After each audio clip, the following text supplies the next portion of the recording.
వాళ్ళ అమ్మాయిని ఇస్తాన్నారు. నేనే మా బాబుబాయి సంవత్సరం కాలేదు, తర్వాత చూద్దాంలే అన్నా. సంబంధం మంచిదైతే మాట్లాడేద్దాం. నానమ్మ, రవి నాన్న మా కాలేజీలో చదివే ఒక అమ్మాయిని లవ్ చేశారు. నా వల్లే చెడిపోయింది. నువ్వేమంటున్నావే? మన జిమ్మి అని అడిగితే డీటెయిల్ గా తెలుస్తుంది. పిలువాణ్ణి. ఏంటి దున్నపోతు బొగ్గు ముక్కలు ఏరుకుంటుంది? ఏమండే, దున్నపోతూ బొగ్గు ముక్కలు దున్నేస్తుంటే ఎవరో వచ్చి తరమరా? రేయ్, నన్ను చూస్తే ఎగతాళిగా ఉందా? దున్నపోతులా ఉన్నానా? కాలిపోయిన టైర్లా ఉన్నారు. చూసే వాళ్ళకి కనిపించేలా ఓ తెల్ల పంచి కట్టుకొని నించవచ్చుగా. ఆ మాట అడుగుతున్నారు కూడదురా. అది సరే గానీ మరీ ఎక్కువగా వంగకండి.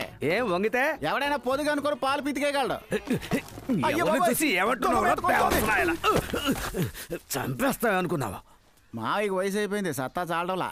ఏంటి పాప, ఏదో మాట్లాడాలన్నావు, ఏంటి విషయం? ఒక రహస్యం, మీతో ఒక ముఖ్యమైన విషయం మాట్లాడాలి. రహస్యం ఎవరికీ తెలియకూడదు. రవి నాన్న మా కాలేజీలో చదివే ఒక అమ్మాయిని లవ్ చేశారు కదా, ఆ కథ ఏమైంది? నాకు చందమామ కథలు తెలుసు, బాలమిత్ర కథలు తెలుసు, బాహుబలి కథలు తెలుసు. మీ రవి నాన్న కథ ఏంటి? మీకు నా కాలేజ్ అమ్మాయి జపమేరీ తెలీదు? నాకు Rose Mary, Lily Mary, Julie Mary తెలుసు. అదే